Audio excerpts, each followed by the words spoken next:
Mesdames, Messieurs, chers amis, fidèles de l'émission Escapade, bonjour, bon dimanche et bonne semaine. Que la paix du Seigneur soit avec vous tous. Ce matin, je vous invite à méditer avec moi dans le livre des psaumes, le psaume 103, le verset 17. Psaume 103, verset 17 qui nous dit « Mais la bonté de l'Éternel dure à jamais pour ceux qui le craignent et sa miséricorde pour les enfants de leurs enfants. » Je vous invite à aborder ce texte autour du titre « Au-delà des circonstances ». Au-delà des circonstances. Quand nous parlons d'amour, nous apercevons très vite qu'il est rarement inconditionnel. En amitié comme en amour, il existe des règles tacites, des attentes, des limites à ne pas dépasser pour que la relation perdure. Et lorsque ces limites sont dépassées, nous nous protégeons, nous nous replions sur nous-mêmes ou nous mettons fin à la relation. Ce n'est pas forcément une question de rancune envers l'autre. C'est simplement ainsi que nous fonctionnons, c'est simplement ainsi que l'être humain fonctionne. Nous voulons, avec légitimité, pouvoir justifier notre amour. Nous voulons pouvoir poser des conditions pour que ce sentiment, pour que cet amour reste vivant. Et quand la patience s'épuise ou que les erreurs se répètent, nous finissons par ne plus pardonner aussi facilement.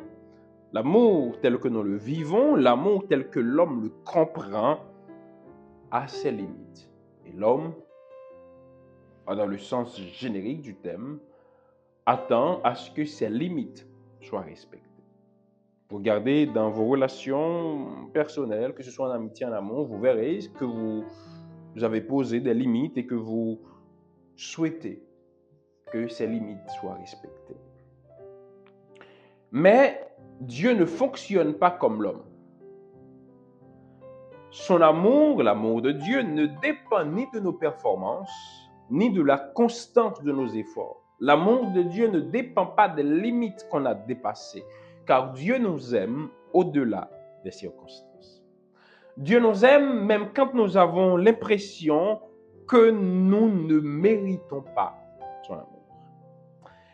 Il nous aime, il reste à nos côtés, il nous protège, il nous aide à nous relever quand nous dépassons les limites, il nous aide à nous relever quand nous rompons les règles tacites qu'il a instituées, ou les règles qu'il a formellement édictées.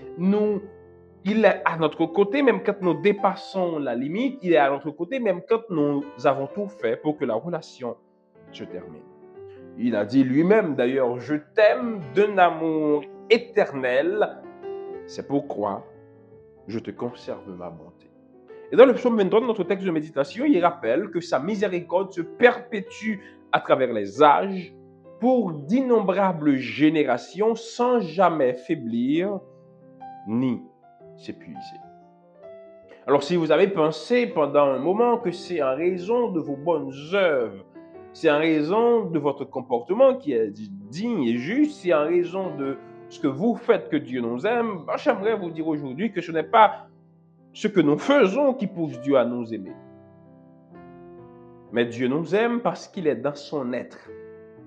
Dieu nous aime parce qu'il est amour. Dieu nous aime parce qu'il est un Dieu dont la bienveillance surpasse tout ce que nous pouvons trouver dans nos relations humaines. Je vous donne un exemple pour vous en convaincre. Prenons l'histoire du peuple d'Israël. Le peuple d'Israël a été un peuple assez infidèle. Mais en dépit des infidélités répétées, en dépit des murmures, en dépit des retours constants en arrière, Dieu n'a pas fermé la porte pour Israël. Dieu n'a pas cessé d'aimer Israël. Il l'a discipliné, certes, parce que l'amour implique la discipline. Il a averti le peuple, mais il n'a jamais cessé de les aimer. Il est resté présent à côté du peuple dans les moments difficiles, pendant leur errance, dans leur exil, dans leurs erreurs et dans leurs moments de reprise. Et il n'a pas aimé Israël parce qu'Israël le méritait, mais il a aimé Israël parce que son amour n'est pas lié aux circonstances. Si on prend l'histoire d'Israël, un homme avec raison aurait abandonné ce peuple depuis trop longtemps parce que ce peuple a trop fait, qui n'est pas en conformité avec la volonté de Dieu. Mais Dieu, il a continué à aimer Israël en dépit de tout ce que Israël a fait de mal, et c'est ce que Dieu fait avec nous.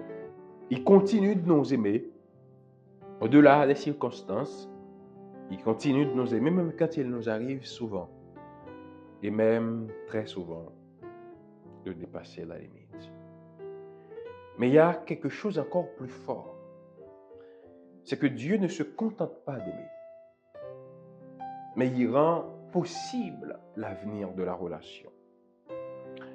Là où l'homme se contente de dire « je te pardonne et c'est fini, ben je passe à autre chose », Dieu va plus loin.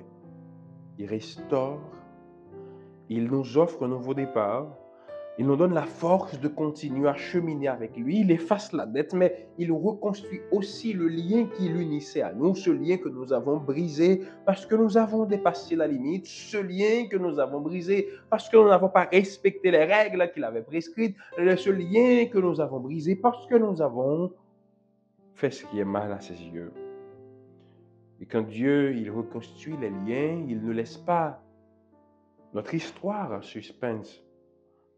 Son amour ne se contente pas d'oublier le passé. Son amour prépare aussi l'avenir. Et c'est pour cela que la miséricorde de Dieu n'est pas simplement un geste ponctuel, mais une dynamique qui nous relève et qui nous permet d'avancer. C'est ce que le psalmiste essaie de nous faire comprendre quand il déclare au psaume 103, verset 17, « Mais la bonté de l'Éternel dure à jamais pour ceux qui le craignent, et sa miséricorde pour les enfants de leurs enfants. » Le psalmiste essaie de nous faire comprendre que même quand le monde autour de nous est en train de chambouler, même quand tout change, même quand tout vacille, mais l'amour de Dieu reste constant et inébranlable. Dieu reste amour. Dieu nous aime malgré nous. Quand nous faisons erreur sur erreur, que nos faux pas s'accumulent, sa compassion, son pardon, son amour ne s'affaiblissent pas. Et quand l'amour humain atteint ses limites, quand nous ne pouvons plus faire plus, c'est là que l'amour de Dieu commence à se révéler dans sa richesse et dans sa plénitude. Le psaume 103, verset 17, nous rappelle donc cette vérité simple et puissante. Les circonstances n'ont jamais dicté l'amour de Dieu. Il nous aime parce qu'il est Dieu. Il aime parce que c'est sa nature. Il aime même quand nous n'arrivons plus à aimer. Et cet amour ne nous laisse pas là où nous sommes. Il ouvre devant nous un avenir possible avec lui. En dépit des circonstances, en dépit de notre condition, l'amour de Dieu nous permet de continuer à cheminer avec lui. Et c'est pour cela que je vais vous inviter à prier ce matin pour dire au Seigneur merci pour son amour et pour nous engager à notre tour à l'aimer et à faire sa volonté. Tendre Père céleste, merci parce que tu nous aimes au-delà des circonstances. Merci parce que tu nous aimes malgré nous. Et merci parce que tu veux rendre possible la relation entre nous et toi.